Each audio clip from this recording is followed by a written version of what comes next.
아마 제목이 개 같다고 생각을 하실 텐데 여러분, 한 달 전에 목사님이 하셨던 설교를 혹시 기억하십니까? 아니면 1년 전에 하셨던 설교를 기억하십니까? 아마 기억하는 분도 있을 겁니다. 근데 저도 제가 어떨 때는 지난주에 했던 설교가 무엇인지 기억을 못할 때가 제 스스로도 사실은 있습니다. 오늘 제가 바라기는 여러분, 우리가 짧은 시간 만나지만은요, 평생 여러분이 기억했으면 좋을 것 같아서 개라고 하는 제목을 가지고 왔습니다. 여러분 혹시 하루의 일을 끝나고 집에 들어가서 문 열고 들어갔을 때 개가 나와서 반겨주면은 기분이 좋으시죠? 집에 있는 개를 보는 순간 생각을 하십시오. 언젠가 수요일 날 어느 목사가 와서 설교를 했는데 개 같은 교인, 개 같은 교회가 되어야 된다고 설교했지. 집에 있는 개를 보시면서요, 오늘 저녁에 나누는 개에 대해서 꼭 묵상하셨으면 좋겠습니다. 만약 여러분이 한 달 지나고 나서 잊어버리지 않는다면 성공입니다. 1년 지나고 나서 잊어버리지 않는다면 성공입니다. 아마 여러분이 장수하시고 나서 이 땅을 떠나게 될 때에도 옛날 그 젊을 때 어느 목사가 설교했었는데 다른 건 다 잊어버렸는데 개에 대해서 설교했지, 그것만 기억하신다면 저는 하나님 앞에서 한없는 영광일 겁니다. 오늘 다른 거 다 잊어버리셔도 됩니다. 개라고 하는 단어만 여러분이 떠올리시면 되겠습니다. 여러분, 자녀를 위해서 기도 많이 하시지 않습니까? 그리고 이 전도 집회 같은 거 앞에 두고서 교우분들이 사실 부담을 많이 갖습니다. 여러분도 아마 부담이 있을 겁니다. 누구를 데려와야 될 것인가, 아니면 지역에 있는 어느 공동체에 내가 참여하고 있지 않으면은 데려오는데 부담을 많이 가지고 계실 겁니다. 그런데 이렇게 생각하시면 제일 좋습니다. 좋은 학원이 있을 때 학원을 소개해 주지 여러분이 입학까지 책임지지는 않습니다. 지난주에 제 아이가 교회 선배를 하나 소개팅을 했습니다. 근데 잘 안 됐습니다. 소개팅을 한다고 해서 결혼까지 책임지지는 않습니다. 여러분이 누군가를 전도 집회 같아서 데려오는 부담이 있는데요, 그 부담 속에는 뭐가 있는지 아십니까? 그 사람이 한 번 오고 나서 그 다음에 우리 교회를 안 나오면 어떻게 하지? 등록을 안 하면 어떻게 하지? 거기까지 내가 책임져야 될 것인데 하는 부담을 갖는 분들이 굉장히 많습니다. 그래서 1명을 적으십시오, 3명을 적으십시오, 5명을 적으십시오 하면은요, 이걸 어떻게 적어, 어떻게 데려와 하는데, 이렇게 생각을 하시면 됩니다. 학원을 소개하는 사람이 입학까지 책임지지 않는 것처럼 여러분이 교회까지 함께 모시고 와서 예배 드리는 것만으로 여러분이 할 수 있는 최선의 일을 감당한 것으로 생각하시면 됩니다. 그러면 여러분, 못 데려오지 못할 사람이 없습니다, 주변에. 그 다음 일은 교회와 또 하나님이, 성령께서 우리를 도와주셔서 책임져 주시는 것이기 때문에 여러분이 마음에 전도 집회가 되면은 누구를 데려와야 될까 하는 부담을 가지실 때, 그럼 어디까지 내가 할 일인가에 대해서 오늘 이 밤에 이미 다 알고 계시겠지만 확실하게 교통 정리를 하셨으면 좋겠습니다. 자, 자식을 위해서 여러분 늘 기도하지 않습니까? 뭘 기도해야 될까? 구약이나 신약을 펴더라도 자식을 위해서 내가 기도해야 되는데 뭘 기도해야 될지 모르겠다 하시는 분들이 있을 겁니다. 창세기 49장에서 야곱이 죽을 때 자기의 자녀들을 위해서 축복해 주었습니다. 그 가운데 특별히 요셉을 위해서 축복해 주었는데 49장 22절에 이렇게 말을 했습니다. 샘 곁에 무성한 가지가 되어라. 시편 1편에 기록하고 있습니다. 복 있는 사람은 시냇가에 심은 나무와 같다. 이사야 35장에 말씀하고 있습니다. 하나님이 이스라엘 나라를 회복시켜 주시게 되면 사막이 연못으로 변하게 될 것이다. 그리고 길이 생길 것이다 라는 말씀이 기록되고 있습니다. 왜 물이라고 하는 그림과 나무라고 하는 그림이 나왔는가 여러분 생각해 보시기 바랍니다.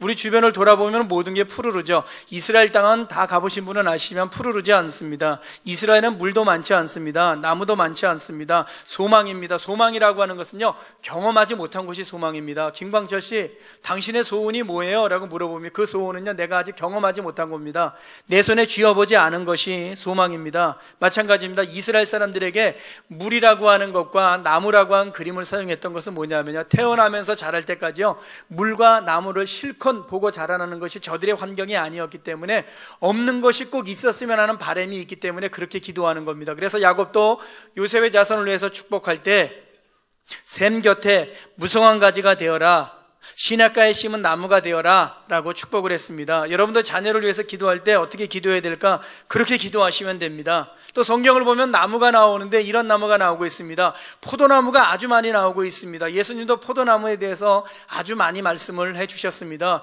포도나무가 뭐가 그렇게 중요한가? 이스라엘 나라는 우리가 아는 것처럼 우기도 있고 건기도 있습니다. 우기 때에는 물이 있습니다. 그런데 우리 시각으로 생각을 하면 안 됩니다. NGO 단체들이요, 제일 중요하게 생각하는 것이 뭐냐면 적정기술이라고 하는 단어를 사용을 합니다. 그게 모든 NGO 단체, 시민단체들이 고민하는 거라는데요, 적정기술이라고 하는 것이 뭐냐 하면은, 우리가 저 아프리카에 있는 어느 부족을 도와주어야지, 무엇으로 도와줘야 되나, 최신의 의료 장비를 보내야지, 최신의 것을 보내면 안 된답니다. 오늘 대한민국에서 쓰고 있는 전자 장비를 보내면 안 된답니다. 왜냐하면은 거기에 가면은요, 고장나 있거나 먼지를 뒤집어 쓰고 있답니다. 왜? 전기가 공급이 안 되고 사용할 수 있는 방법도 제대로 알지 못하고 기술이 발전하지 못했기 때문에 우리가 쓰고 있는 것을 보내면 안 된답니다. 저들이 쓸 수 있는 것을 보내줘야 된답니다. 그래서 그 나라 주변에서 쓰고 있는 기술이 뒤처지고 있는 거라든가 중고지만은 오래 쓸 수 있는 것을 보내줘야 된답니다. 적정기술이라고 하는 단어를 거기에서 사용을 합니다. 여러분, 성경을 이해 안 해도 마찬가지입니다. 왜 성경에 그렇게 구약이나 신약을 읽어내려가면서 포도나무라고 하는 나무가 그렇게 많이 나타나고 있을까? 이스라엘 땅은 오늘 우리나라처럼 발전소가 있는 나라가 아니었습니다. 우기 때에는 물이 많습니다. 그 많이 생겨졌던 물을요, 차곡차곡 먹어야 되는데 부족할 때가 있습니다.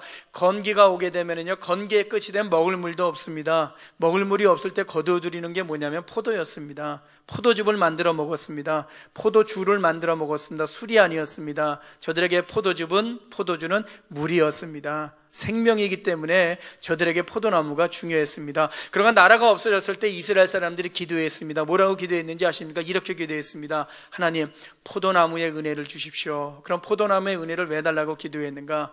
포도밭에 포도 한 송이가 있습니다. 한 송이가 하나가 아닙니다. 그 한 송이에도 수많은 포도알들이 있는 것처럼 나라가 없을 때 기도했습니다. 하나님, 포도나무처럼 함께해 주십시오. 라는 것은 뭡니까? 포도송이에 포도알이 많은 것처럼 그러한 은혜를 주십시오라고 이스라엘 사람들이 하나님 앞에 기도했습니다. 그래서 포도나무가 나라 없었던 이스라엘 백성들에게는 중요한 겁니다. 자녀를 위해서 기도하십니까? 삶을 위해서 기도하십니까? 그때 꼭 성경을 가지고 기도해야 되는데 뭐 갖고 기도해야 되지? 하나님, 샘 곁에 무성한 가지가 되게 하여 주옵소서. 시냇가에 심은 나무가 되게 하여 주옵소서. 포도나무가 되게 하여 주옵소서. 시편 128편에 가면은요, 자녀를 위해서 기도하는 장면이 나오고 있는데 이렇게 말하고 있습니다. 자식은 어린 감람나무 같이 되어라 라는 말씀이 나오고 있습니다. 올리브 나무입니다. 여러분, 한국 땅에서 올리브 나무가 잘 자라야 되는데 물이 없는 이스라엘 땅에서 잘 자랍니다. 왜 그런가? 올리브 나무의 제일 중요한 특징이 뭔지 아십니까? 올리브 나무는요, 보호하지 않아도 심기만 하면 열매를 잘 맺게 되어 있습니다. 자식을 축복할 때요, 어린 감람나무 같아라, 올리브나무 같아라 라고 하는 것은 무엇입니까? 이 가정에서 네가 잘 자라나서 어른이 되어서 이 땅에 어디에 가서 심겨지든지 네가 심겨진 곳에서 사람이 보호하지 않는다고 할지라도 스스로 열매를 맺는 올리브나무처럼 너도 그런 인생이 되어라 라는 바람이 있습니다. 그러므로 자식을 위해서 기도할 때 여러분 기도하십시오. 내 아이가 올리브나무 같은 아이가 꼭 되게 해달라고 하나님 앞에 기도하시면 됩니다. 또 여러분, 아이가 어리면은요, 우리가 누가복음 2장 52절에 있는 말씀을 많이 읽습니다. 그것은 무엇입니까? 예수 그리스도께서 자라나셨는데 하나님과 사람 앞에서 사랑을 받았다라는 말씀이 있습니다. 자라난다라는 단어 좋아하시죠? 자라난다라는 단어가 어디서 왔는지 아십니까? 자라난다라는 단어는요, 배라고 하는 그림에서 나왔습니다. 성경이 쓰여질 당시에 제일 좋은 교통수단이 뭐였습니까? 말과 배였습니다. 비행기가 없었습니다. 돈 없는 사람은 걸어 다녔습니다. 돈 있는 사람은 말 타고 다녔습니다. 그리고 멀리 이스라엘 땅에서 로마까지 몇 킬로였는지 아십니까? 2400km였습니다. 뭐로 갔습니까? 배로 갔습니까? 배로 가는데 오늘날 배에는 뭐가 있습니까? 컴퓨터 장치가 다 있습니다. 어디에 장애물이 있는지 다 알 수 있습니다. 피해갈 수 있습니다. 옛날에 배에서는 제일 중요한 사람이 누구였는지 아십니까? 배 꼭대기에 올라가서요, 앞을 바라보면서 장애물이 있다고 알려주고 소리치는 사람이 제일 중요했습니다. 자라난다고 하는 단어가 어떤 뜻이 있는지 아십니까? 배 꼭대기에 올라가서 장애물을 피해간다는 의미가 있습니다. 가정에서 자녀를 양육하지 않습니까? 우리 아이가 날마다 잘 자라나고 있네. 우리는 생각하죠. 키가 컸네, 생각이 커졌네, 이렇게 생각하죠. 이스라엘 사람들은 그렇게 생각하지 않았습니다. 인상의 장애물을 잘 헤쳐갈 수 있는 아이가 되었네. 이것이 잘한다 라는 단어의 뜻입니다. 빌립보서에 이런 말씀이 있습니다. 예수 그리스도에게까지 자라가야지 라는 말씀이 있습니다. 그것은 무엇을 이야기합니까? 예수 믿는 신자들이 이 땅을 살아가는 것은요, 속하지 않았지만은 보냄을 받았기 때문에 고난이 많은 겁니다. 근데 예수에게까지 자라갔다고 하는 것은 무엇입니까? 인생에 큰 고난이 와도 잘 이겨나갈 수 있는 사람이 되었다고 하는 그러한 의미를 담고 있습니다. 그러면 여러분, 교회에 와서 기도하실 때 뭘 기도해야 될 것인가, 가정이나 사랑하는 사람들을 위해서 뭘 기도해야 될 것인가에 대해서 성경의 그림들을 가지고 여러분이 들어가시면은 훨씬 말씀을 따라서 기도하실 수 있을 겁니다. 왜 이 말씀을 제가 드렸냐면요, 오늘 양에 대해서 말씀을 드리려고 배경적으로 말씀을 드렸습니다. 여러분, 구약 성경에 제일 중요한 짐승이 뭐였습니까? 양이었습니다. 출애굽 나올 때 중요한 것도 양이었습니다. 레위기에서 하나님이 제사를 주셨는데 양이었습니다. 세례 요한이 예수님을 보자 이렇게 이야기했습니다. 세상 죄를 지고 가는 하나님의 어린 양이다 라고 말을 했습니다. 양이라고 하는 단어를 들으면 머릿속에 어떤 단어가 떠오르십니까? 어떤 색깔이 떠오르십니까? 양이라고 하는 단어는 하얀색이 떠오르실 겁니다. 죄 용서와 관련된 그 단어가 떠오를 겁니다. 양에 대해서는 좋게 생각하고 있습니다. 그러나 여러분이 양에 대해서 가지고 있는 모든 생각을 180도 뒤집으셔야지 됩니다. 성경을 읽을 때마다 양이라고 하는 단어가 나올 때요, 깨끗하다고 하는 생각을 가지지 마십시오. 가장 더럽다고 생각을 하십시오. 순백색이라고 생각하지 마십시오. 그 인생의 길에서 제일 형편없는 짐승 가운데 하나가 양이라고 생각을 하시면 옳습니다. 아니, 어려서부터 그렇게 안 들었는데 이게 맞습니다, 여러분. 양이라고 하는 동물은 눈이 좋지 않습니다. 그래서 어디로 가야 할지 모릅니다. 방향을 찾지 못하는 것이 양의 특징입니다. 그리고 양이라고 하는 동물은요, 달리기를 잘하지 못합니다. 여러분, 동화책 읽어보십시오. 양이 달리기 1등하는 동화책 읽어보신 적이 있습니까? 그런 거 없습니다, 여러분. 만화나 동화책에 양이 1등하는 거 나오나 보십시오. 나오지 않습니다.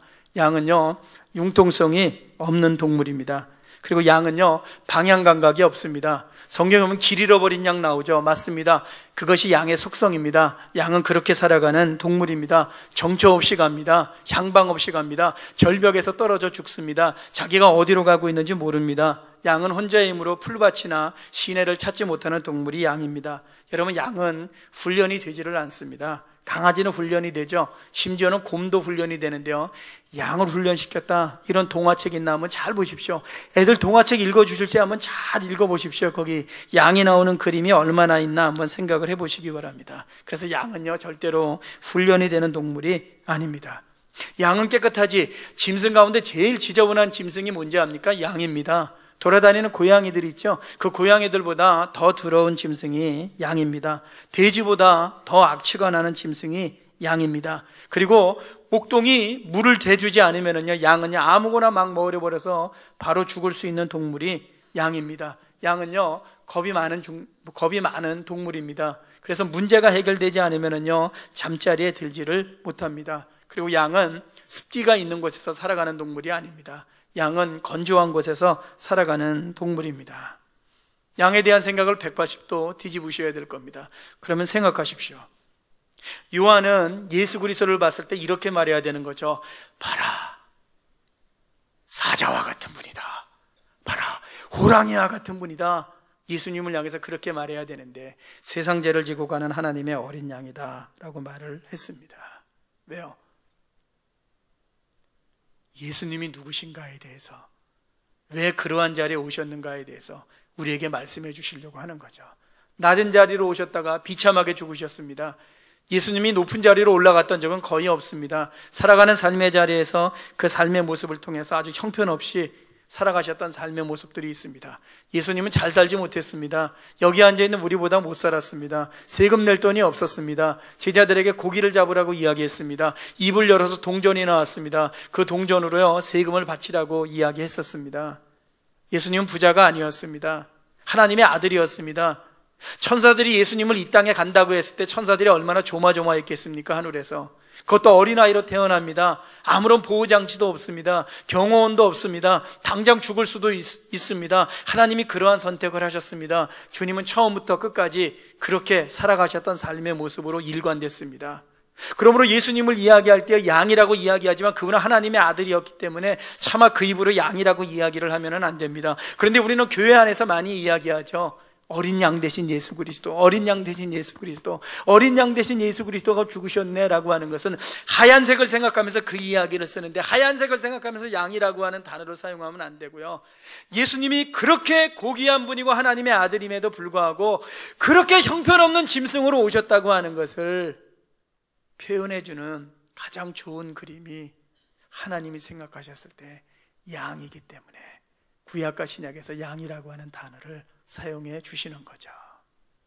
마태복음 5장에 기록하고 있습니다. 심령이 가난한 자는 복이 있다. 심령의 가난이라고 하는 단어는 우리가 아는 것처럼 두 단어가 있습니다. 매일 벌어서 매일 살아가는 가난입니다. 그 사람은요, 하루를 벌지 못하면요 먹을 것이 없습니다. 두 번째 가난은 어떠한 가난인지 아십니까? 지하도에서 손 벌리고 앉아있는 사람의 가난입니다. 적선에 의하지 않고서는, 동정에 의하지 않고서는 살아갈 수 없는 상태의 가난을 이야기합니다. 심령의 가난은 두 번째 의미입니다. 예수 믿는 거 어렵습니다. 여러분, 예수 믿는 거 쉽게 생각하지 마십시오. 굉장히 어려운 겁니다. 예수 믿는 거요. 세상 사람들이 살아가는 길대로 살아가지 않기로 결심하고 살아가기 때문에요, 힘들고 어려운 일일 수밖에 없습니다.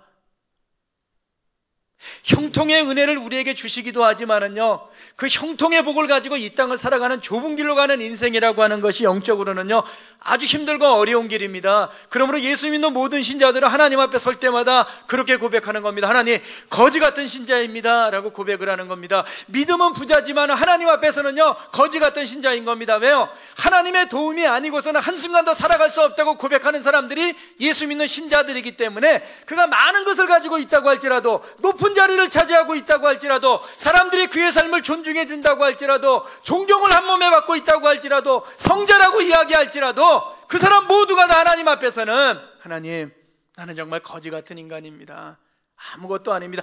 예수님도 자기 자신을 양이라고 이야기하셨다면은, 나는 양의 양도 못하는 그러한 인생입니다 라고 늘 고백하고 애통하면서 살아가는 사람들이 예수 믿는 신자입니다.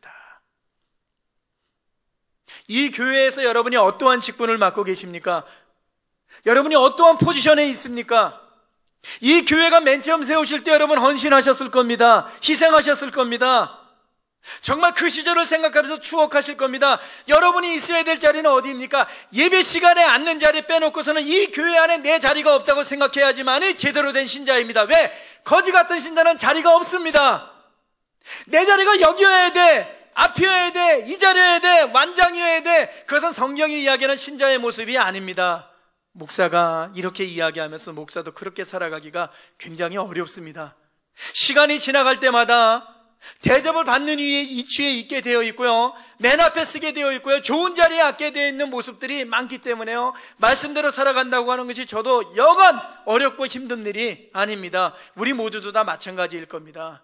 그래서 예수께서 말씀하신 겁니다. 그렇게 살아야 돼. 그것은 네가 선택하는 것이 아니야. 그것은 결심으로 되는 것이 아니야. 반드시 그렇게 살아가야 되는 거야. 그러므로 심령이 가난한 자들이 복이 있는 거야 라고 예수 그리스도께서 말씀을 해 주신 거죠. 에베소서 4장에 가면 이런 단어 있습니다. 겸손해야 된다. 겸손이라고 하는 단어의 뜻이 무엇인지 한번 생각해 보셨습니까? 여러분의 자녀가 1등 했습니다. 부모가 이야기합니다. 야, 1등 했는데 너 반에 가서는 겸손해야 돼. 겸손은 그러한 뜻이 아닙니다. 겸손은 여러분, 겸손은요 누구에게 쓰던 단어였냐면요 노예들에게 쓰던 단어였습니다. 만약에 아이가 집을 떠나 있는데 아버지가 아이에게 편지를 씁니다. 광철아, 겸손해야 돼. 그럼 아이가요 치를 떨었습니다. 분노했습니다. 이 아버지가 나에게 모욕적인 언서를 썼다고. 예수님 당시에 성경이나 글을 써 내려갈 때요 겸손하라고 하는 단어를 쓰지를 않았습니다. 겸손은 노예의 단어였습니다. 무슨 뜻인지 아십니까? 야, 이 자식아, 네 인생은 애초부터 꼴찌 인생이야. 너는 노예로 태어난 인생이야. 네가 노예로 태어나서 노예로 살아가는 거야. 노예로 살다가 죽는 거야. 겸손이라고 하는 단어의 뜻이었습니다. 예수 믿고 나서요 채워주시는 영적인 것이 많습니다. 그러나 위아래의 포지션과 관련돼서는요 위아래를 뒤집어 엎어야 되는 것이 예수 믿는 신자에게 요구하시는 모습이기 때문에 바울은 교회에 담대하게 외칩니다. 여러분, 예수 그리스도의 피로 변화되셨습니까? 예수 그리스도가 양이 되셨다면 당신도 양입니다. 예수 그리스도 안에서 거지 같은 인생으로 살아가는 신자가 아닙니까? 그렇다면 우리가 나의 삶을 이야기할 때 써야 되는 단어는 겸손일 수밖에 없습니다. 이러한 단어를 사용하고 있습니다. 여러분, 세상 사람들은 교만한데 교회 다니는 사람들은 교회 안에서 겸손합니까? 그렇지 않습니다. 그렇지 않습니다. 오래 다닌 분들 기득권이 있습니다. 어떤 교회는요, 꽃꽂이 하면은요, 꽃꽂이를 비집고 들어오지 못하게 합니다. 왜? 당신이 수십 년을 했기 때문에 들어오지 못하게 합니다. 어떤 교회는요, 찬양을 하면요, 들어오지 못하게 합니다. 심지어는요, 성가대도 들어오지 못하게 합니다. 봉사도 들어오지 못하게 하는 사람들이 있습니다. 교회를 다닐 때는 좋습니다. 뭔가 교회 일에 헌신을 하려고 생각하면은요, 그것을 가로막는 사람들이 꼭 있습니다. 어느 교회나 있습니다. 여기도 분명히 있을 수 있습니다. 우리 교회에도 있습니다. 여러분들 안에도 그러한 사람들이 있을 수 있을 겁니다. 성경적인 신자의 삶이 아닙니다. 그것은요. 그래서 주님이 말씀하시는 겁니다. 야, 거지 같은 신자가 돼야 되는 거야. 아무것도 아닌 거야. 그렇게 살아야 돼. 그렇게 살아가십시오. 세상 사람들과 다르게 살아간다고 하는 것이 무엇입니까? 그렇게 살아가는 겁니다.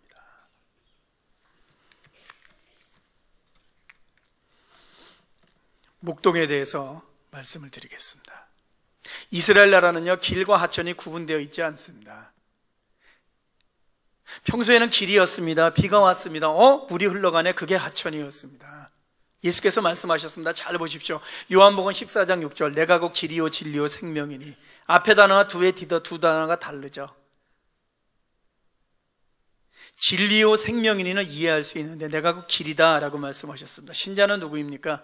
예수라는 길, 십자가라고 하는 중장비로 닦아놓은 예수라고 하는 길 위를 걸어가고 있는 사람이죠. 우리는 누구입니까? 예수를 밟고서 걸어가는 사람입니다. 여러분, 십자가는 뭡니까? 십자가는 등산로입니다. 십자가는 산 정상이 아닙니다. 잘 생각하십시오. 십자가는 구원의 방법입니다. 구원의 목표가 아닙니다. 교회 다니는 많은 사람들이요, 혼란에 빠지는 경우가 많습니다. 십자가를요, 산 정상이라고 생각합니다. 아닙니다. 십자가는 구원의 유일한 방법입니다. 산 정상에는 부활이 있는 겁니다. 구원의 완성이 있는 겁니다. 그러므로 우리 모두는 산 아래에 있다가 예수 그리스도를 만나고 나서 지금 십자가라고 하는 등산로를 따라서 산 위로 올라가고 있는 사람들이 예수 믿는 신자들입니다. 그런데 이스라엘 때에는 길이 없었습니다. 예수님이 말씀하십니다. 내가 곧 길이야. 이사야 35장의 말씀대로는 이러한 의미입니다. 내가 사막에 대로를 만들어줄게. 사막에 길을 만들어준다고 하는 것은 대단한 겁니다. 왜? 사막은요, 길을 만들어도요, 바람이 불면 그 길이 없어집니다. 대로를 만들어주겠다고 하는 것은요, 예수님이 길이라고 말씀하시는 것은요, 그 길은 없어지지 않는 길입니다. 그것은 이것과 같습니다. 오늘날로 이야기하면 나는 KTX야. 나는 수원에서 서울로 가는 전철이야. 이렇게 말씀하시는 것과 똑같습니다. 10년, 20년, 100년이 지나도 그 길은 없어지지 않습니다. 그러한 의미입니다. 예수님이 말씀하시는 겁니다. 나를 밟고서 지나가라. 그러면 여러분 생각하십시오. 이제 양이라고 하는 그림을 가지고 구체적으로 들어갑니다. 여러분이 목동입니다. 목동이 기도합니다. 하나님, 내일 양을 이끌고 목초지를 찾아가야 되는데, 물 있는 곳을 찾아가야 되는데 어떻게 해야 되죠? 물도 없는 나라고 나무도 없는 나라인데, 목초지도 없는 나라인데, 주님 내일 눈 뜨고 가면 주님이 목초지도 만나게 하시고 물도 주실 줄 믿습니다. 여러분 죽습니다. 그렇게 되면은. 여러분이 목동이라면 그렇게 하겠습니까? 저녁에 기도하고서 내일 아침이 됐을 때 양을 이끌고서 정처 없이 길을 떠나겠습니까? 그렇지 않았습니다. 옛날에 유목민들이 이 양을 몰고 갈 때요, 아무 생각 없이 몰았을 것 같습니까? 그렇지 않습니다. 그들이 길을 떠날 때는요, 누가 저들에게 길을 가르쳐 주었습니까? 아버지가 가르쳐 주고 할아버지가 가르쳐 주고 동네 선배가 가르쳐 주었죠. 뭘 이용해서? 자연을 이용해서. 하늘을 봐라, 저기 떠 있는, 아니면 어느 쪽 방향으로 네가 몇 시간을 가라. 그러면 물이 나올 거야. 거기에 나무가 있을 거야. 풀이 있을 거야. 거기까지는 가야 돼. 이 사람은 경험이 없습니다. 말만 듣고서 양떼를 들고 출발을 합니다. 출발할 때 머릿속에 뭐가 제일 많습니까? 염려가 제일 많죠. 불안하죠. 두려움이죠. 목동은 애초부터 염려로 시작하는 인생입니다. 1시간이 지납니다. 아무것도 안 보입니다. 2시간이 지납니다. 사막밖에 없습니다. 아무것도 없습니다. 불안하죠. 이야기는 들었습니다. 듣는 순간 믿음으로 연결될 수 있지만은요, 그 믿음은 약해질 수밖에 없습니다. 왜? 눈앞에 아무것도 안 나와 있기 때문에. 그러다가 목초지를 만나죠. 그때 그 염려가 바뀌면서 감사가 나오죠. 그날 밤에 잠자리에 들죠. 내일을 걱정해야 되는데 덜 걱정하죠. 왜? 경험했기 때문에, 체험했기 때문에. 주님이 말씀하셨습니다. 한날의 괴로움은 그날의 족하다고 하는 것은 그러한 의미입니다. 마태복음 6장에서 목동의 그림을 가지고 이해를 하십시오. 저녁에 잠잘 때 걱정이 되지만 목동은 이미 오늘 지나왔던 길에 대한 체험을 가지고 있기 때문에 선배나 아버지가 들려줬던 내일 길에 대한 확신을 가지고 출발해 가겠죠. 여러분 살아가시면서 오늘 염려 오늘까지만 하십니까? 그렇지는 않습니다. 일주일 뒤에 염려, 2주일 뒤에 염려, 아직 오지도 않았는데 땡겨서 염려하는 것이 우리의 모습입니다. 신앙의 진전이 무엇입니까? 기도의 열매가 무엇입니까? 심령의 평안이 무엇입니까? 이틀 거 염려하던 사람이 하루치만 염려하는 겁니다. 일주일 거 염려하던 사람이 하루치만 염려하는 겁니다. 예수께서 말씀하셨습니다. 한날의 괴로움은 그날로 끝내라. 맞습니다. 그게 믿음의 진전입니다. 우린 그렇게 고민하면서 살아가는 사람들을 성숙한 신자다라고 말을 합니다. 여러분은 목동의 눈으로 여러분의 삶을 보신다면 지금 어떠한 마음으로 삶의 현장에 있는가 한번 생각해 보시기 바랍니다. 그러므로 목동에게 맨 처음에 말씀드렸던 거, 샘, 나무 너무 중요한 겁니다. 생명입니다. 그러므로 물을 만나게 해달라고 하는 것은요, 목숨 걸고 기도하는 겁니다. 나무를 만나게 해달라고 하는 것은요, 목숨 걸고 기도하는 겁니다. 예수께서 사마리아에서 여인을 만나서 말씀하셨죠. 내가 주는 물을 마시는 자는 목마르지 않는다. 생명과 관련된 겁니다. 오늘 우리처럼 수도꼭지 틀면 물이 나오는 그러한 상황이 아닙니다. 믿음은 거기서부터 시작이 되었습니다. 그 척박하고 그 어려운 땅에서부터 믿음이 시작되었습니다. 이 땅을 살아가면서 그러한 어려움 속에 있는 사람들이 있습니다. 이 중에도 분명히 있으실 겁니다. 교회를 다니면서 어려운 점은요, 다 오픈할 때도 있지만은요, 혼자 품어야 할 때가 있습니다. 직분자 가운데 그런 일을 경험하게 되면요, 더구나 얘기하지 못합니다. 왜? 저 사람 예수 잘 믿는지 아는데 저런 어려움이 있었네. 이런 이야기 듣기 싫어갖고서요, 꾹꾹 마음으로 참고서 속으로 탄식하는 사람들이 교회 다니는 사람들한테 많습니다. 목동도 양과 함께 다니면서 얼마나 많은 시간을 힘들어하고 고통 가운데서 보냈겠습니까? 그래서 성경은 바로 그러한 자들이 이 땅에 너무나 많기 때문에 양이라고 하는 그림, 목동이라고 하는 그림을 가지고 와서 오늘 믿음도 설명하면서 우리의 삶에 위로를 주시려고 하는 겁니다. 오늘 요한복음 10장 7절에 예수께서 말씀하셨습니다. 나는 양의 문이라고. 목동의 양을 우리에다 집어넣습니다. 어디 가서 잡니까? 호텔 가서 자지 않습니다. 옆에 천막에서 자지 않습니다. 양의 문이다. 문은 곧 양, 목동이 웅크리는 순간 문이 되는 겁니다. 목자가 경비가 되는 겁니다. 목자가 세컴이 되는 겁니다. 예수님은 어디 계십니까? 하늘에 계시는가? 아닙니다. 내 인생의 영적인 집의 문에 계신 겁니다. 내 집의 문, 대문이 예수님입니다. 그게 오늘 10장 7절의 말씀입니다. 나를 지키신다고 하는 것은 그러한 의미입니다. 왜? 인생의 길이 우리가 생각하는 것처럼 그렇게 쉬운 길이 아니기 때문에 주님께서 말씀해 주시는 게 오늘 7절에서 오늘 인생을 살아가는 우리 모두를 위로해 주시려고 하는 겁니다. 광철아, 내가 니네 집 대문이야. 내가 잠잘 것 같니? 부스럭 소리만 나도 내가 눈을 뜨지. 순찰 한 번 더 돌지. 잘 자고 있나 내가 너를 살피지. 불이 꺼져도 나의 귀한 눈은 늘 켜져 있지. 내가 힘들게 낮을 보냈어. 그러나 밤에도 내가 너를 그렇게 지키지. 그게 나야. 네가 믿는 예수님이야. 나야. 나 하나님이야. 네가 우리에서 편안하게 자도록 나는 그런 거야. 내가 그 역할을 맡고 있는 거야. 예수님이 하시는 일은 그러므로 3D 업종일 수밖에 없습니다. 그게 성경입니다. 어려서부터 교회 다니면서 많이 들었습니다. 양으로 제물을 드리고 어린 양이 되시고 우리의 죄를 용서해 주시고. 그러나 실상을 놓고서 들어가면은 예수님이 양이라고 하는 그림으로 오시지 않아도 되는데, 목동이라고 하는 그림으로 오시지 않아도 되는데 왜 예수께서는 굳이 그 단어를 사용하시는 것을 허락하셨으며 하나님은 왜 예수 그리스도를 양이라고 표현을 하셨을까? 오늘 이 땅을 살아가는 나, 눈물 많고 슬픔이 있고 애통함이 있을 수 있는 그 삶 속에 살아가고 있는 나, 예수 믿는 나를 위해서 그렇게 하신 거죠. 그게 말씀이 주는 은혜죠.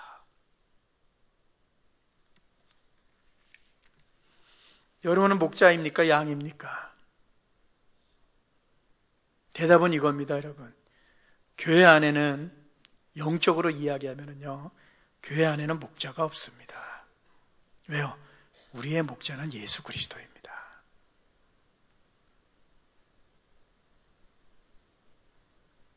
제가 맨 처음 교회 가니까요, 이런 말씀 드리면 뭐하지만은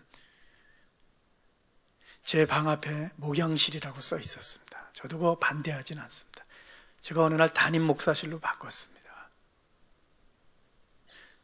제가 목자가 되어서 교우분들을 양처럼 잘 섬기는 것은 좋은데요,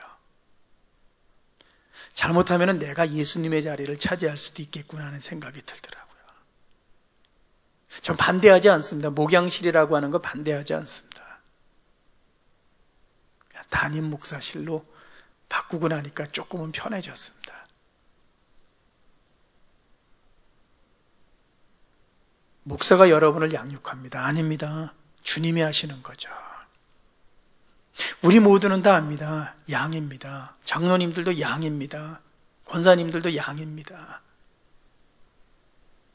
그렇게 부름을 받은 겁니다, 우리 모두는.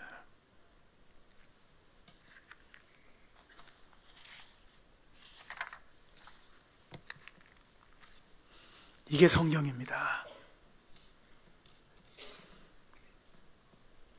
그런데 여러분 잘 생각해 보시기 바랍니다. 그리고 교회 안에서 직분을 맡는 사람도 양이고 직분을 맡지 않는 사람도 양이면은 그럼 다 양들의 모임이네. 다시 여러분의 눈을 유목인들에게로 한번 돌려보십시오. 자, 목동이 있습니다. 양이 있습니다. 오늘의 제목의 핵심입니다. 목동과 양 사이에 누가 있습니까? 양치기 개가 있습니다. 여러분 이렇게 생각하시죠? 양이 목동을 잘 따라가지. 맨 처음에 말씀드렸죠. 양은 목동을 따라가는 동물이 아닙니다. 누가 목동을 따라갑니까? 양치기 개가. 여러분, 목동과 개와 양 사이에서 하루 종일 제일 바쁘게 뛰어다니는 동물이 누구입니까? 개입니다. 양치기 개 한 마리가 양 몇 마리를 돌볼 수 있는지 아십니까? 3,000마리를 돌볼 수 있습니다. 하루 종일 누구를 쳐다봅니까? 목동을 쳐다봅니다. 양이 도망갑니다. 방향 없이 달아납니다. 거기 누가 뛰어갑니까? 개가 뛰어갑니다. 왜? 그 양이 누구를 향하도록 하기 위해서? 목동을 향하도록 하기 위해서. 이 땅의 모든 신자는 양으로 부름을 받습니다. 그러다 직분을 맡습니다. 에베소서 4장의 말씀대로 그것은요, 교회 공동체를 위해서 주시는 겁니다. 직분을 맡은 자가 맡은 역할이 무엇입니까? 인정입니까? 명예입니까? 아닙니다. 개가 되는 겁니다. 하루가 지나갔을 때 제일 피곤한 동물은 개입니다. 자기 집에 가서 자는 것이 아니라 대문이 되어 있는 목자 옆에서 자고 있는 동물이 누구입니까? 개입니다. 목동이 깨어나면 깨야 되는 동물이 누구입니까? 개입니다. 개는 대접받는 동물이 아닙니다. 평생 죽을 때까지 목동을 위해서 헌신하는 겁니다. 그래서 바울이 고린도전서 4장에서 이야기했습니다. 맡은 자들에게 구할 것은 충성이라고. 그럼 개처럼 살아가는 인생을 뭐라고 표현했는가? 이렇게 표현했습니다. 고린도전서 4장 1절 한번 보시겠습니까? 이렇게 말씀했습니다, 여러분. 고린도전서 4장 1절입니다.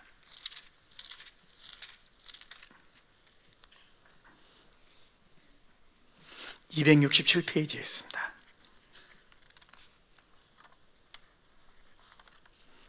자, 이렇게 말했습니다. 한번 같이 읽겠습니다. 1절 시작. 사람이 마땅히 우리를 그리스도의 일꾼이요 하나님의 비밀을 맡은 자로 여길지어다. 일꾼, 좋은 단어입니다. 여러분, 다음 달에 일꾼을 뽑습니다. 그러면 기대되지 않습니까? 일꾼 안 되면 교회 안 나오는 사람도 있습니다. 아, 일꾼 좋은 단어구나. 좋은 단어 아닙니다. 일꾼이라고 하는 단어는요, 노예라는 뜻이 있습니다. 휘페레테스. 아까 말씀드렸죠. 그 당시에 제일 좋은 교통수단이 뭐였다고요? 배. 그 당시에 배는 뭐로 운행했습니까? 기름으로? 아니죠. 전기로? 아니죠. 원자력으로? 아니죠. 노져서. 배 밑창에서 노젓는 사람이 누구였습니까? 휘페레테스. 휘페레테스를 한국말로 번역하면 뭡니까? 일꾼. 다음 달에 일꾼 뽑습니다. 누구 뽑는 거니까? 종 뽑는 겁니다. 그게 성경이 이야기해주고 있는 직분자의 자리입니다. 직분자의 자리. 어디서 먹습니까? 식당에서 먹지 않습니다. 노졌다가 먹습니다. 1번 시다입니다. 전령입니다. 따까리입니다. 그가 밥을 먹는지에 대해서 신경 안 써도 됩니다. 잠을 자는지에 대해서 신경 안 써도 됩니다. 편안하게 앉아있는가에 대해서 신경 안 써도 됩니다. 일꾼은 그렇게 대접받아도 억울하다고 말하는 직책이 아닙니다. 일꾼은 그렇게 살아가는 겁니다. 여러분, 예수가 양이셨다면 신자가 노예라고 이야기하는 것은 당연한 거 아닙니까? 예수님은 양인데 살아가는 삶을 노예처럼 낮아지는 삶으로 이야기하지 않는다면 그게 문제가 되겠죠. 그렇게 살아가는 겁니다. 이게 교회 안에서 모든 사람들이 가져야 되는 마음입니다. 그러므로 여러분, 계급장 뛰는 겁니다. 교회 안에서는. 여러분이 살고 있는 삶의 편안함이라든가 잘 살고 있다면 그 모든 것들 다 내려놓는 겁니까? 교회에서는. 교회에서는 여러분 그런 거 자랑하시면 안 되는 겁니다. 교회는요. 사회에서 내가 어떤 자리에 있는데 그런 거 아무 소용없습니다. 정치적으로 어떤 자리 아무 소용없습니다. 경제적으로 어떤 자리 아무 소용없습니다. 주님 앞에서는요, 주님이 양이셨다면은요, 나는 저 밑바닥에 가서 노젓는 것에 만족하면서 살아가는 겁니다. 그러므로 이 교회 안은 예배드리기 위해서 앉는 자리 외에는 내 자리가 없다고 생각하면서 살아가는 사람들, 그 사람들로 가득가득 채워질 때 우리는 말하는 겁니다. 좋은 교회구나, 건강한 교회구나 라고 말하는 겁니다.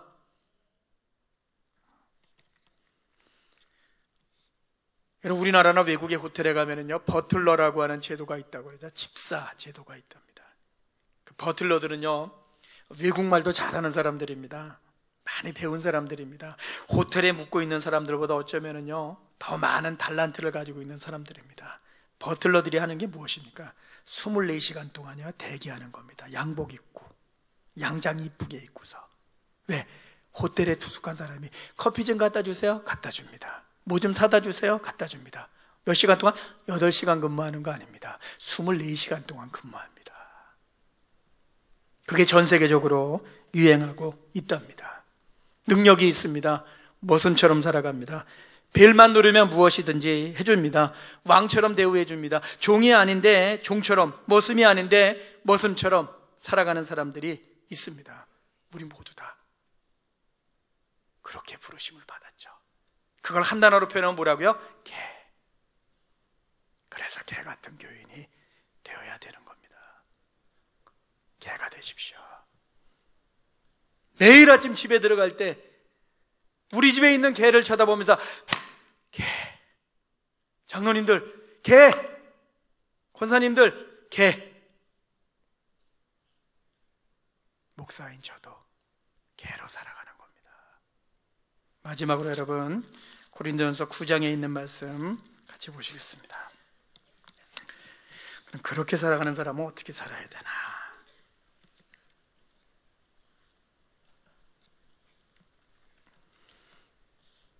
(9장 19절) 보시겠습니까? 이렇게 말하죠. 내가 모든 사람에게 자유로우나 스스로 모든 사람에게 종이 된 것은 더 많은 사람을 얻고자 함인데, 더 많은 사람을 얻기 위해서 내가 정말 영적으로는 하나님의 자녀지만은 삶에 있어서는 종처럼 살아가는데, 휘페레테스 노예처럼 살아가는데, 더 많은 사람이 주님 앞으로 돌아오도록 하는 간절한 마음 때문에, 그럼 구체적으로 어떻게 살아가는가? 이렇게 말하죠.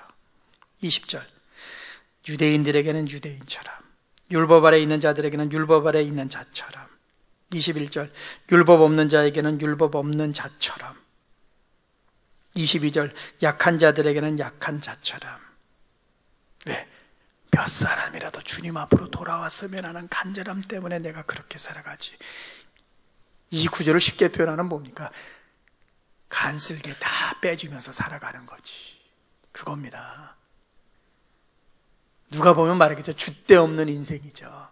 그렇게 살아가는 겁니다. 왜 저 사람은 저렇게 살아가는 거야? 그게 예수 믿는 신자가 복음의 길에서 살아가는 모습입니다. 교회는 누가 제일 편합니까? 처음 나온 사람이 제일 편하죠. 왜? 제일 대접받죠. 오래 다닌 분들은요, 불편할 겁니다. 왜? 더 많은 사람들을 섬겨줘야 할 겁니다. 그때 생각하십시오. 그렇지. 이게 진짜 주님이 원하시는 삶이구나. 생각하십시오. 뒤에 읽었던 말씀 9장 24절에 이렇게 말합니다. 운동장에서 다름질하는 자들이 다 달릴지라도 상을 받는 사람은 한 사람인 줄 너희가 알지 못하느냐.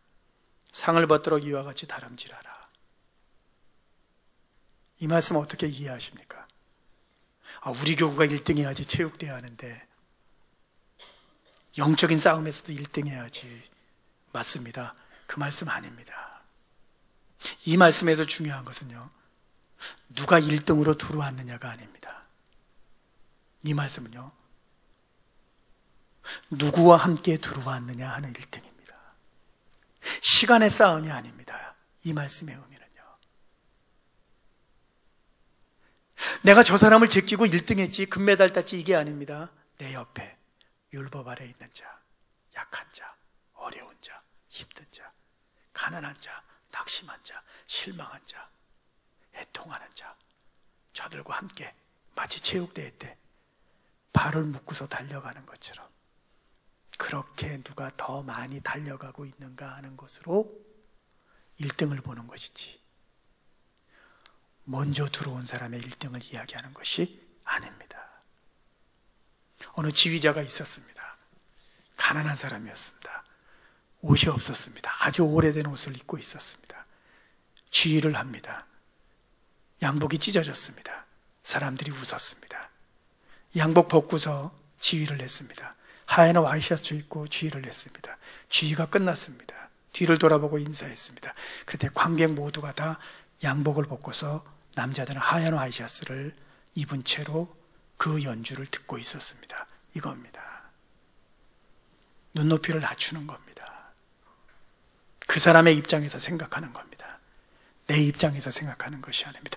그것이 오늘 9장 24절 이하에서 이야기해 주고 있는 1등, 상 얻는 자의 모습입니다.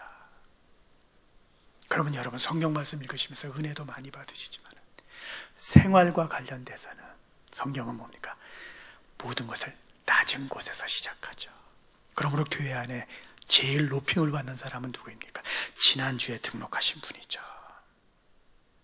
교회 안에서 제일 밑에 내려가 있는 분은 누구입니까? 한 영혼을 위해서 그렇게 애쓰면서 오늘 고린도전서 9장처럼 그렇게 살아가는 사람은 누구입니까? 직분자들이죠. 중직자들이죠. 그래서 오늘 성경이 말하는 겁니다. 광철아, 양으로 시작했지. 개가 되어야 된다. 저도 결심합니다. 죽을 때까지 양치기의 개로서 살아가려고 이 말씀 나눌 때마다 결심하고 결심합니다. 왜? 그것이 주님이 저에게 주신 가장 중요한 사명이기 때문에 그렇습니다. 여러분들 그렇게 살아가십시오. 오늘 제목처럼 사랑하는 교회를 방문하는 사람들이 많아질 겁니다. 나중에는 아마 여러분이 스케줄 잡기도 어려울 겁니다. 여러분의 셀을 탐방하려고 하는 사람들이 많아질 겁니다. 여기에 새로 들어오는 사람들도 참 많아질 겁니다. 저들이 와서 신앙인인 나에게서 발견하는 모습이 무엇일까? 거지 같은 신자의 모습, 개처럼 살아가는 신자의 모습을 발견하게 된다면 최고 아니겠습니까? 제가 간절히 바라기는 죽을 때까지, 우리의 생명이 끊어지는 날까지 하나님의 개로서 살아가는 하나님의 사람들이 되기를 예수님 이름으로 축원합니다.